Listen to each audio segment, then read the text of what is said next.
ان احنا سمعنا ان في اخت محتجزه في قلب كنيسه زي اللي بيحصل كالعاده. يعني الكنائس دلوقتي بقت عباره عن عصابات مافيا للاسف.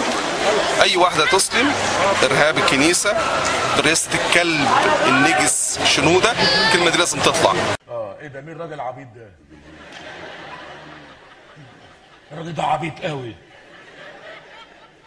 شبه علبه الكازوزه المطبقه. واخد بالك؟ عملوا ارهاب، احنا رايحين عشان نحل، رايحين واخدين مجموعه من المشايخ وداخلين جوه قلب الكنيسه عشان نحل الاشكال. ولا قسيس اتحرك ولا حد اتحرك. واحد بقول له يا ابني احنا جايين نحل، يقول لي لا، حتى لو انتوا عايزين تحلوا احنا عايزينها تولع نار كده في وشي. هو عارف انه عبيط؟ والحكومه عارفه انه عبيط؟ يعني مكتوب في الباسبور عبيط؟ مكتوب طبعا. وفصيله الدم ابيته. هم اسلحه، دايما بنقول الكنائس مليانه اسلحه، الكنائس مليانه اسلحه، مسلم يا عيني مسكين مع ازازه بيحدفها، انما النصراني مع نار. سامعيني كلكم يا مسلمين؟ واخدين بالكم؟ النصارى كلهم معاهم اسلحه واحنا مغفلين.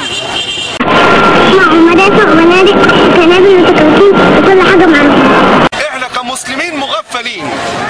انتوا سامعيني؟ ضرب النار كله جاي من كلاب النصارى، جاي من ناحيه الكنيسه. المسلم يا عيني رايح بطول. يا نهار ازرق، عبيط واقرع وزمباوي كمان.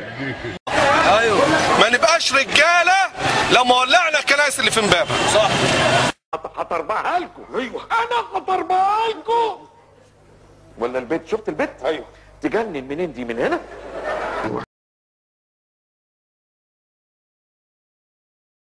يعني أشيع عني خبر تناقله النصارى عندنا هنا في امبابة أنني أقول بحرق الكنائس والعياذ بالله وما أشبه ذلك، والحمد لله. أنا في عرضك يا بيه، أنا بريء يا بيه، والله ما حصل يا بيه.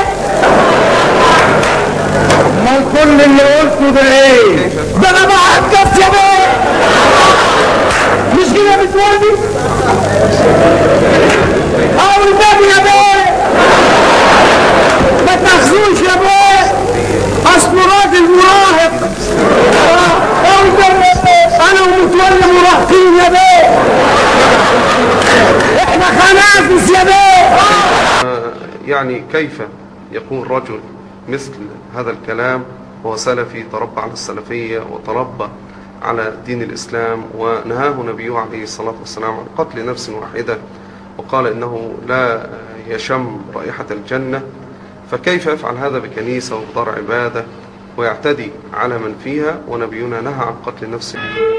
العين رجع في الكلام والدفاع على وشه هتبقى كويس.